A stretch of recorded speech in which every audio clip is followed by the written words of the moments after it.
ఆసియాలోనే అతిపెద్ద గిరిజన మహాజాతర మేడారం. ప్రతి రెండేళ్లకోసారి జరిగే జాతరకు 1.5 కోటి మంది భక్తులు వస్తుంటారు. 4 రోజుల్లో ఇంత పెద్ద సంఖ్యలో భక్తులు తల్లుల దర్శనానికి రావడంతో తనివితీరా దర్శనం లభించడం లేదు. కేవలం 32 గుంటల స్థలంలో నిర్మించిన సమ్మక్క సారలమ్మ గద్దెల ప్రాంగణం ఇరుకుగా ఉండటమే దీనికి కారణం. మరి వచ్చే మహాజాతర నాటికైనా గద్దెలను విస్తరిస్తారా? సమ్మక్క సారక్కగా చెప్పుకునే మంత్రులు సీతక్క, కొండా సురేఖ మేడారం అభివృద్ధికి ఏం చేయబోతున్నారు? Watch the story.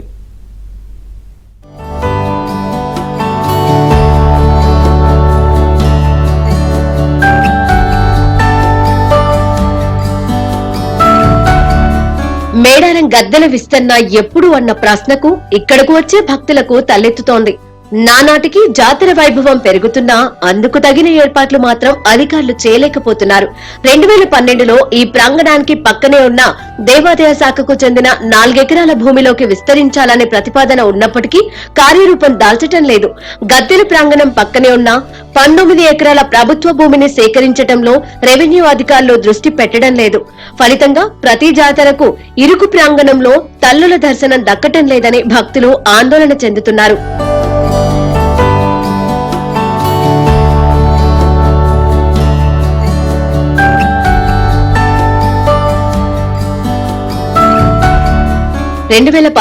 ఫిబ్రవరిలో జరిగిన మహాజాతరకు వచ్చిన అప్పటి సీఎం కేసీఆర్ జాతర జరిగే స్థలాన్ని 200 ఎకరాలకు విస్తరించడంతో పాటు 200 కోట్ల నిధులు కేటాయిస్తామని హామీ ఇచ్చారు.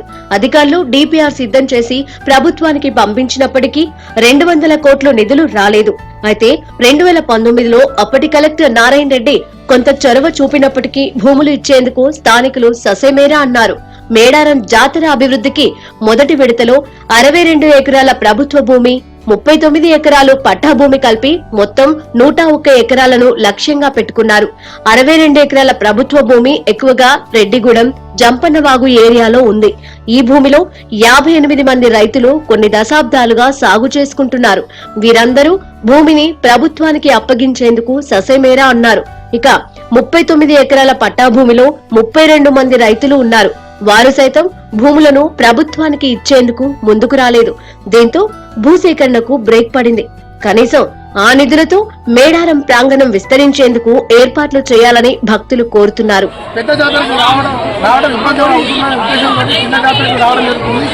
చిన్న జాతరలకు కూడా రష్ ఎక్కువ ఉండడం వల్ల కనీసం గద్దెలను తాకే పరిస్థితి కూడా ఏర్పడలేదు. ఇక్కడ చాలా ఇరుకుగా ఉండడం వల్ల ప్రభుత్వం ఎలాంటి చర్యలు తీసుకోకపోవడం వల్ల ప్రజలకు చాలా ఇబ్బంది ఎదురవుతుంది. కనీసం ఇంత పెద్ద విశాలమైన ప్రదేశంలో కొంచెం సమ్మక్క సారలమ్మ గద్దెలని కొంచెం పెంచి భక్తుల సౌకర్యాన్ని విశాలంగా ఉంచితే ఇబ్బంది లేకుండా ప్రజలు అసౌకర్యంగా కలగకుండా చూసుకుంటారని. పెద్ద ఎత్తున తమ ఇళ్ల వెలుపులను దర్శించుకునేందుకు వస్తున్న భక్తులకు తల్లుల దర్శన భాగ్యం కష్టమవుతోంది. గంటల తరబడి క్యూ లైన్ లో నిలబడితే ఏ తెల్లవారుజామునో అర్ధరాత్రినో గాని తల్లుల దర్శన భాగ్యం లభించదు. గంటల తరబడి తల్లుల దర్శన భాగ్యం కోసం భక్తులు క్యూ కడితే 5-6 నిమిషాలు కూడా తల్లులను మనసారా మొక్కుకునే అవకాశం కలగటం లేదని భక్తులు వాపోతున్నారు. దీనికి ప్రధాన కారణం లక్షల సంఖ్యలో క్యూలో ఉన్న భక్తులైతే చాలా ఇరుకుగా ఉన్న గద్దెల ప్రాంగణం మరో కారణంగా చెబుతున్నారు. సుమారుగా 32 గుంటల స్థలంలోనే తల్లుల గద్దెల ప్రాంగణం ఉంది. సమ్మక్క సారాలమ్మ, పగిడిద్దరాజు, గోవిందరాజులు కొలువై ఉండే ఈ ప్రాంగణం ఇరుకుగా ఉండటంతో భక్తులకు ప్రతి జాతరకు ఇబ్బందికరంగా మారుతోంది. గద్దెల వద్ద 5-6 వేల మంది భక్తుల కంటే ఎక్కువ మంది భక్తులు నిలబడి మొక్కులు చెల్లించే పరిస్థితి లేదు. కనీసం దూరం నుంచి క్యూ లైన్ లో నిలబడి మొక్కుకుందామన్నా చుట్టూ గోడలే అడ్డుగా ఉండటంతో అది కూడా సాధ్యపడటం లేదు. గంటల తరబడి గద్దెల ప్రాంగణం బయటే ఎండ, చలి అనే తేడా లేకుండా క్యూలో ఉండాల్సి వస్తోంది.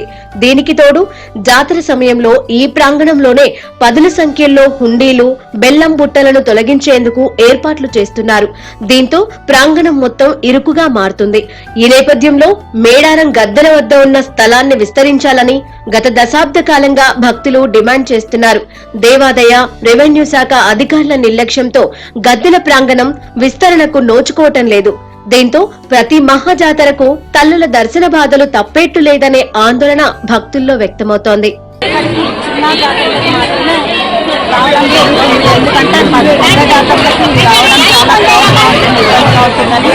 రాలేకపోతున్నాము. చిన్న జాతరలప్పుడన్నా మేము అమ్మవారిని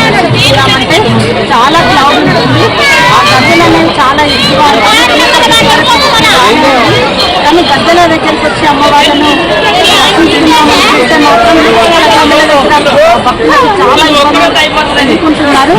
చాలా కోట్లాగా జరుగుతుంది. వెళ్ళలేకపోతున్నారు. అక్కడ దొంగలు కూడా పడడం జరుగుతుంది. పోలీసులు ఉన్నప్పటికీ కూడా వాళ్ళు కూడా ఏం చేయలేని పరిస్థితి. చూసుకున్నా కానీ నగలు దొంగలు పోవడం జరుగుతుంది. సో ప్రజలను చేసి అమ్మవారు అంటేనే కుంకుమ భరణి రూపం కాబట్టి అమ్మవార్లను కూడా భరణి రూపంలో ఏర్పాటు చేస్తే భక్తులకు ఆనందంగా ఉంటుంది. 19 ఎకరాల ప్రభుత్వ భూమి సేకరణలో జాప్యం జరుగుతోంది. ఈ 19 ఎకరాలతో పాటు మేడారంలో తల్లుల గద్దెల సమీపంలోనే మరో 19 ఎకరాల వరకు ప్రభుత్వ భూమి ఉంది. ఈ భూమిని సేకరించేందుకు స్వాధీనంలో ఉన్న రైతులను ఒప్పించడంలో అధికారులు విఫలమయ్యారనే విమర్శలు వినిపిస్తున్నాయి. 2019లోనే గద్దెల వద్ద ఉన్న ప్రభుత్వ భూమిని సేకరించేందుకు రెవెన్యూ అధికారులు ప్రయత్నించగా రైతుల నుంచి వ్యతిరేకత వచ్చింది. 2022 జాతరలో మరోసారి భూసేకరణ చేపట్టాలని ప్రభుత్వం నిర్ణయించింది. ఈ మేరకు 2023లో ములుగు జిల్లా కలెక్టర్ ఖాతాకు 2.73 కోట్ల రూపాయల నిధులను జమ చేశారు. అయినప్పటికీ రెవెన్యూ అధికారులు 19 ఎకరాలలో ఉన్న రైతులతో సంప్రదింపులు జరపటం లేదనే ప్రచారం ఉంది.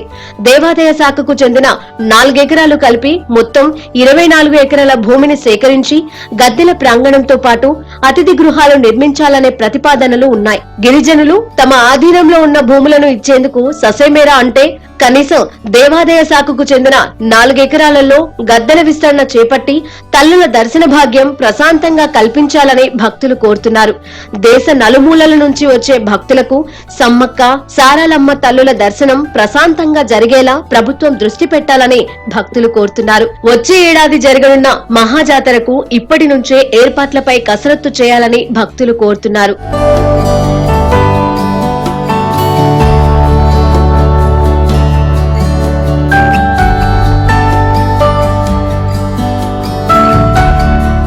మహాజాతరను సక్సెస్ చేసేందుకు అధికారులు ఏర్పాట్లపై దృష్టి సారించారు. దేవాదాయ శాఖ మంత్రిగా కూడా ఉమ్మడి వరంగల్ జిల్లాకు చెందిన కొండా సురేఖనే ఉన్నారు.